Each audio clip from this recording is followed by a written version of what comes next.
Means if the father or mother has the problem, if grandfather or grandmother has the problem, the child is likely to get the problem through genes.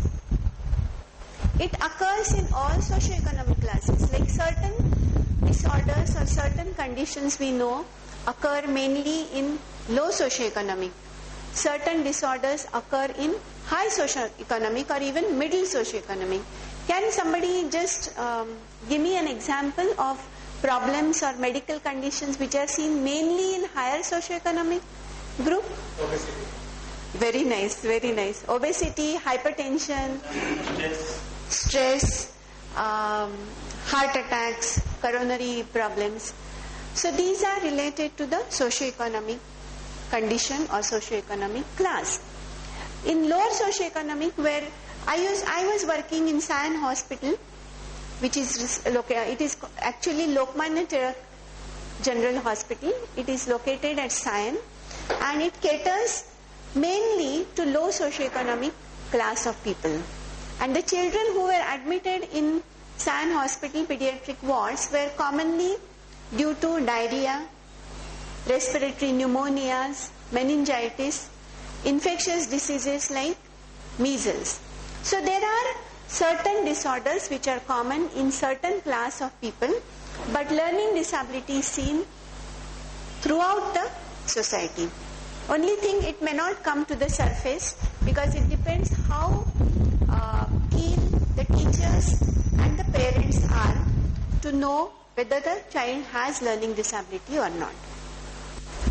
The problems are seen in learning to read. Now see, all these skills are acquired skills, and you need to go to the school to develop these academic skills, to read, to write, spell or do mathematics, and also the social behavior which is learned by the child during the developmental phase by observing and by getting the inputs from the society, from the parents, from the teachers, from the neighbors, from the friends, etc. So these children have problems in developing these skills, and these are presumed to be due to central nervous system, that is brain dysfunction. Now I will not go into the details of explaining this definition, but this is the longest definition of any medical disorder or educational disorder I have come across.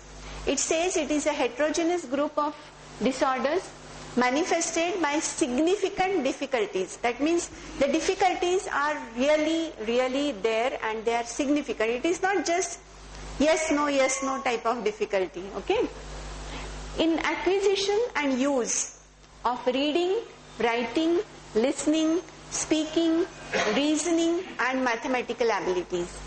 These disorders are intrinsic to the individual. That means you cannot blame the rain outside has caused this disorder, or the earthquake has caused this disorder, or the infection has caused this. No, these are intrinsic, probably due to genetic endowment got or received from the parents, and they occur across the lifespan. Now this is another definition which explains what is dyslexia, means development of the skill to use reading, writing or mathematical abilities despite. Now this is very important. If the child from rural India village has never gone to any school, has been never exposed to reading, writing, doing academic work, you cannot call that child as having learning disability. So only when the child has been exposed to these skills development through conventional instructions, the child has normal intelligence. This is very important, because many times the children who fail to gain adequate marks because of learning disability are labeled as mental retardation. Mental retardation is the condition where the child's or the person's intelligence is below normal. Okay? So these children with learning disability have normal intelligence, they have adequate motivation and adequate socio-cultural opportunities. That means they do not fail because they don't have adequate light to read, adequate place to sit down and study, not proper motivation. They have adequate motivation. They have been actually bombarded for doing good in the school. So what is not LD? LD is the short for learning disabilities. So mental retardation is IQ below 70 is not learning disability, because learning disability child should have normal IQ. That is IQ level between 90 and above. Borderline IQ, also called as slow learner, has the IQ between 70 and 90. That means those below 70 are mentally retarded, those 90 and above are normal IQ level persons, in between are called slow learners or borderline IQ. In Hindi or in Marathi they are called Gati Manda. The child with IQ less than 70 is called Mati Manda. The child with borderline IQ is called Gati Manda because the child requires longer time to understand what is being told. Now the child who is not able to do well in the school because of hearing problem or vision problem is not LD. The LD child will have normal hearing and normal vision.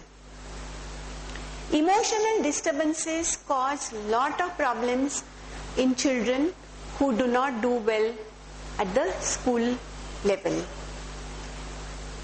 The mother scolds the child, the fight or the conflict between the parents, grandparents at home, these events cause severe emotional disturbance and impact on the child's mind, and the child cannot focus in the school or in his studies when he is expected to do so. So emotional disturbance is not LD or does not cause LD. Attention deficit, which leads to hyperactivity. Just now gentleman told us about the hyperactivity children who are given provisions. So attention deficit, if I am not paying attention to what is being said, I will not be able to perform in the exam, which is taken to assess how much I have understood, and therefore I may fail. So attention deficit is not the same as learning disability, but it contributes to learning disability problem. And some children take little longer time to develop these skills of reading, writing and doing mathematics. So these are called late maturers. But before they are labeled as late maturers, they have to be assessed and evaluated. What is the cause of these disabilities? We know the cause of physical disability could be polio. Of course, it is now on the verge of getting eradicated from the world. But polio used to cause lot of physical disability, limpness in the leg or limpness in the arm. Certain middle ear infections can cause deafness. We know that very well. A certain trauma to the eye can cause blindness.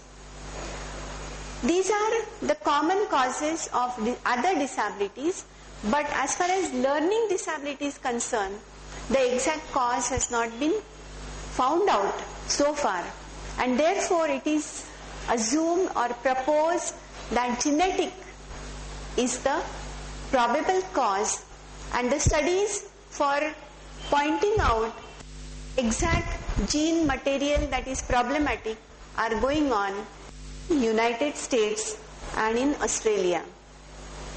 But why we say that this could be genetic or inherited?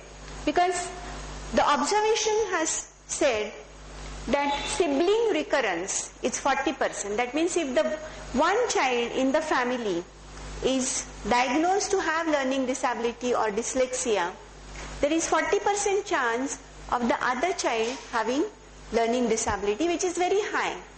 We saw earlier that in society the prevalence is about 5 to 15 or 10%.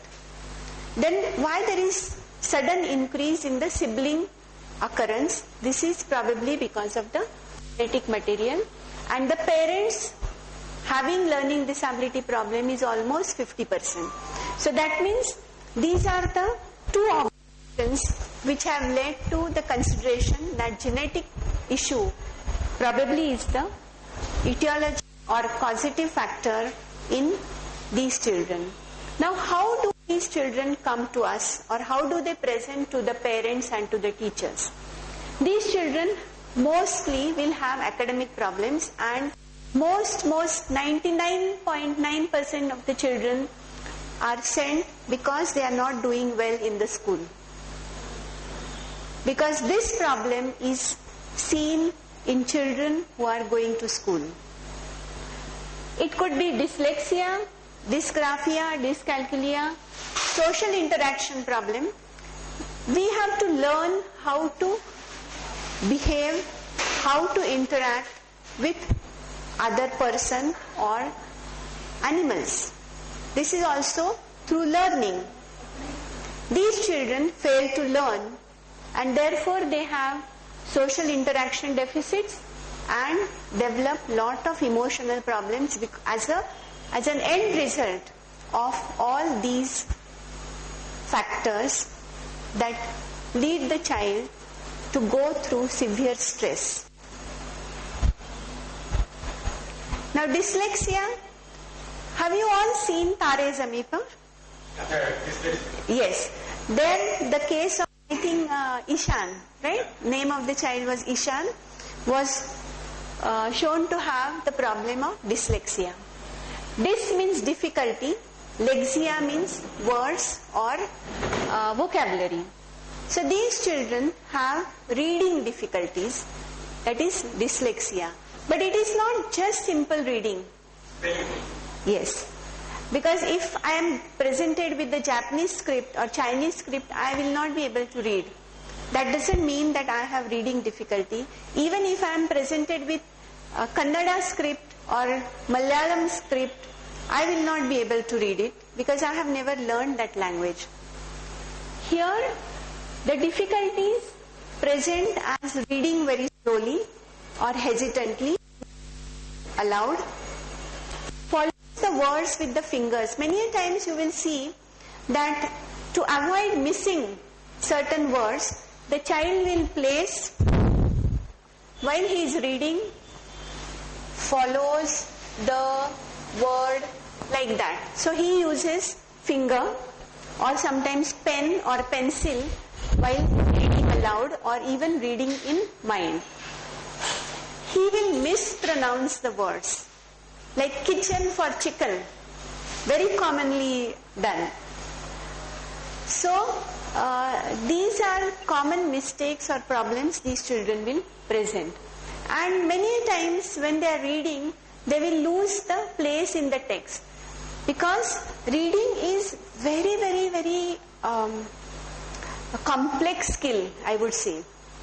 In Hindi or Marathi or English, one has to start from the left side of the page, follow the line or the sentence up to the right side of the page, then you come down, again go on the left side and then start reading. So there has to be lot of coordination of the eyes so that you can track the words in a correct sequence. These children lose the passage. They may go up to the right side of the page, and instead of going on to this next line, suddenly they may go or jump to the fourth or fifth line or to the next paragraph. And therefore, when these children are asked to read aloud in the classroom, everybody will start laughing. Because though child is holding the book in the hand and is trying to